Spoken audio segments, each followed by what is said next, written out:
Durga Puja has several rituals. Kumari Puja is one of the special rituals of Durga Puja.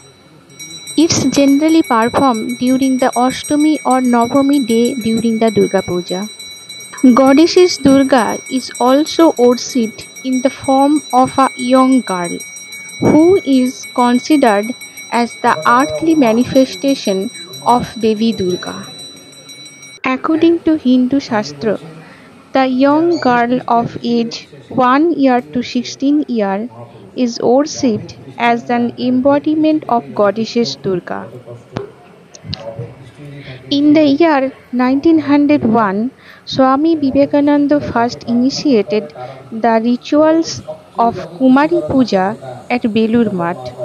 Since then, Ramakrishna Math performed the Kumari Puja with great devotion, with the philosophy of Vivekananda that service to God through the service to humanity. The Kumari Puja has become a spiritual celebration of womanhood and divinity.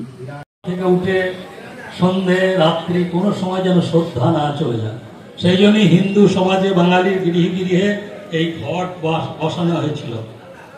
ঘট বসিয়ে আমসকা দিয়ে একটা এরকম মায়ের চিহ্নকে দেয়া বা নারায়ণ চিহ্নকে দেয়া কেন করেছে? যাতে শ্রদ্ধাটা চলে যায়। আজকে আমরা কৃষ্ণ বলেছেন ঈশ্বর লাভ জীবনের উদ্দেশ্য। সেই ঈশ্বর লাভটা কি? ঈশ্বরকে পাওয়ার বস্তু না, manifestation of divinity already in man. মানুষের ভেতরে যে দেবত্বের গুণগুলো রয়েছে সকলের ভেতর রয়েছে, সত্য, পবিত্র, প্রেম, প্রীতি, সেবা সকলের ভেতর রয়েছে। এটাকে ম্যানিফেস্ট করতে হবে, প্রকাশ করতে হবে, তবেই নিজের ভেতর চেতনা রূপে যে দেবী বিরাজ করছে, ঈশ্বর বিরাজ করছে, সেটি জাগ্রত হবে। এটি যখন পূর্ণ মাত্রায় জাগ্রত হয় তখন সাধক হয়, তারপর মহাপুরুষ হয়ে যায়। এই মহাপুরুষ হওয়ার কথা, কিন্তু মা অবিদ্যা মায়া দিয়ে বেঁধে রেখে দিয়েছে।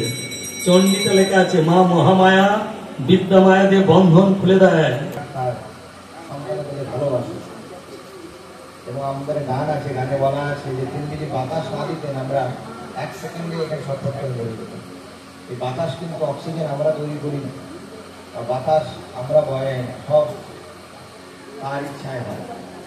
গীতাতে ভগবান বলছেন প্রচাত মহারাম চতুর্দিক, আমরা যে খাদ্য খাই তাও কিন্তু আমরা হজম করাই না, তিনি পাবেন।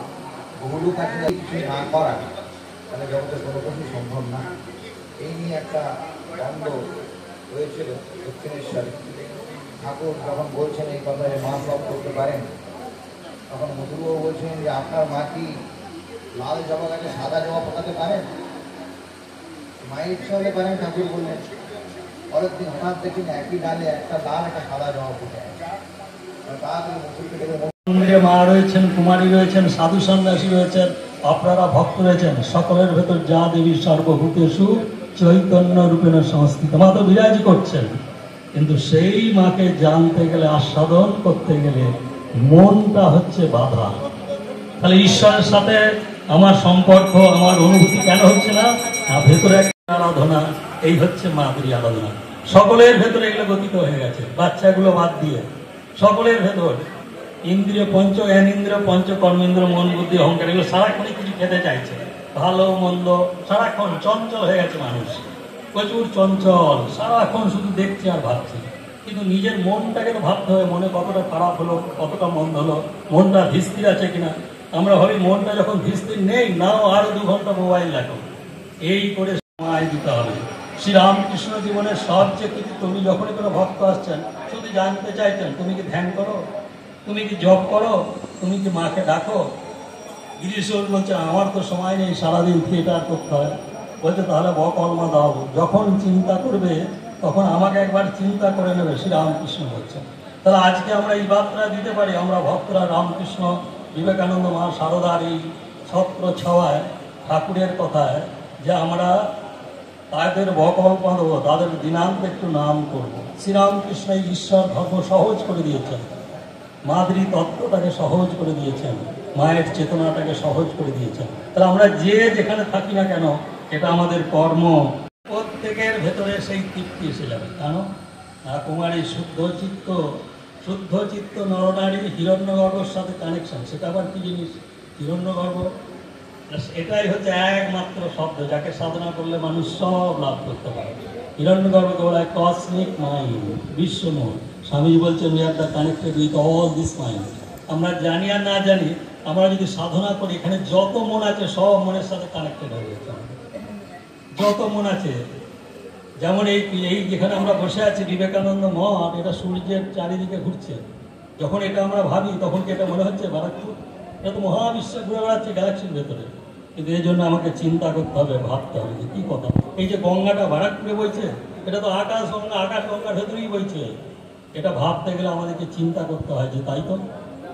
এইখানে আমরা এই ক্ষুদ্র ক্ষুদ্র ভাবনার মধ্যে যে ভাবা, তাকে বলে বন্ধন অবস্থা।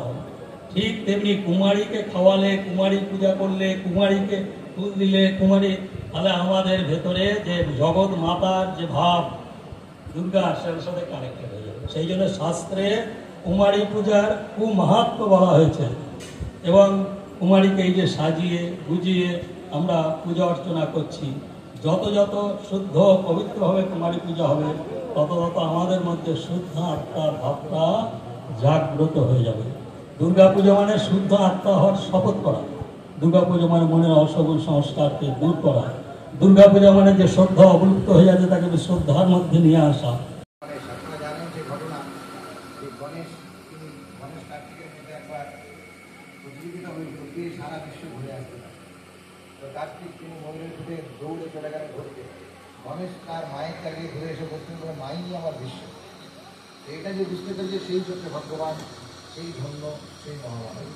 এটা আমাদের বোঝা দরকার। আজকে দেখছেন ছোট, আপনারা তো ভাবছেন ছোট শরীরে প্রশ্ন আসে মানুষের কী করে বিরাট শক্তি থাকতে পারে। এখন এই প্রশ্ন করা হয়েছিল, কেশবচন্দ্র সেন বলছেন ধর্মসমতায় যে আপনি বলেন আপনার মহামায়া যাত্রা শক্তি, তিনি 2.5 ফুট 3 ফুটের মূর্তি, কী করে তিনি থাকবেন? তখন কেশব আপনি বাইরে কেন মধুরা তর্কের দ্বারা তাকে কখনোই কেউ পেতে পারে না। আর তর্কের দৌড় বুদ্ধি পর্যন্ত মানুষের এই ছোট শরীর, ছোট বুদ্ধি, সে কি জানে? ধর্ম সংস্কৃতি, মানুষের মধ্যে শুধু মনুষ্যত্ব নেই, দেবত্ব আছে, দেবতার গুণ আছে, মানুষের চৈতন্যের মধ্যে ঈশ্বরত্ব লুকিয়ে আছে। স্বামীজি আমেরিকায় বক্তৃতা দিচ্ছেন যে তোমরা পাপি পাপি করি পাপ, শ্রীরামকৃষ্ণ পাপ সহ্য করতে পারতেন না, দুর্বলতা সক্রিয় করতে পারতেন না, অপরাধ বোধ। ঠাকুরের কাছে এসছো আনন্দ করো, আনন্দ করো। আমরা এখানে সবাই ভালো আছি, জীবিত আছি যতক্ষণ আমাদের মন আছে। যোগ বাশিষ্ঠ বলছে যে মন এসব চিন্তা করে সেই মনই জীবিত আছে। যা আমরা প্রত্যেক দিন করবো সেটা প্রবৃত্তি হয়ে যাবে।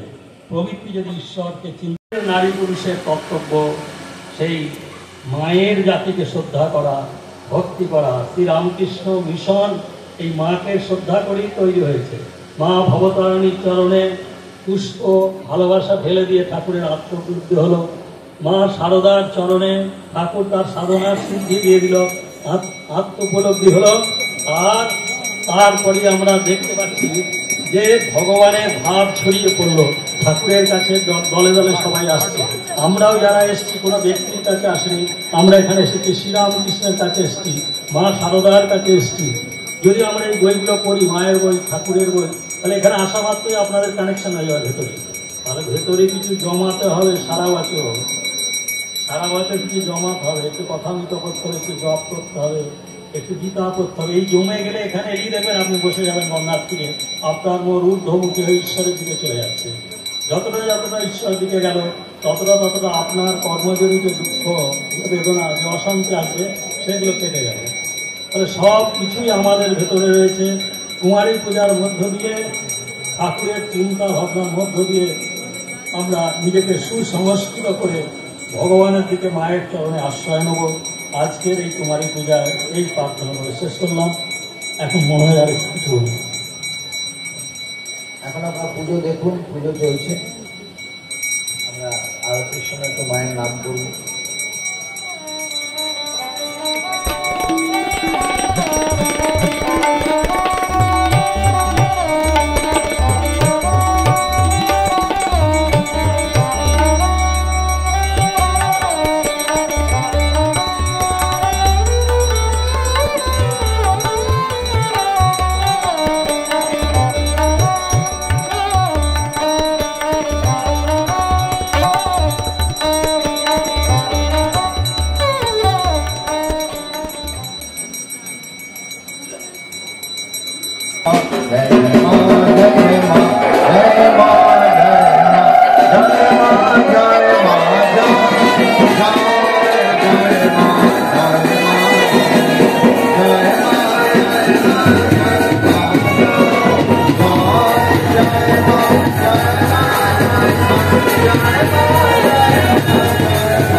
अन्नपूर्णा माई की जय, काली महाराज जी की जय, भवतारिणी काली माई की जय, राजा रामचंद्र जी की, बोलो दुर्गा माई की, महामाई की, कुमारी रूपेण दुर्गा माई की। এখন পুষ্পাঞ্জলি হবে আমার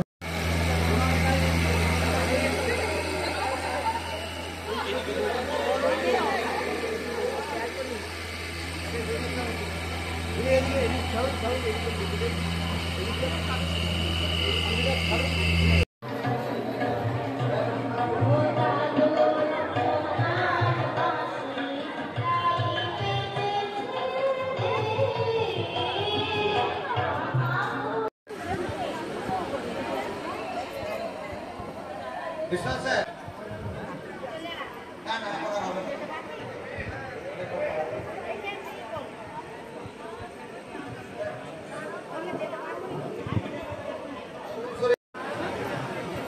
প্রণাম করে এটা দিয়ে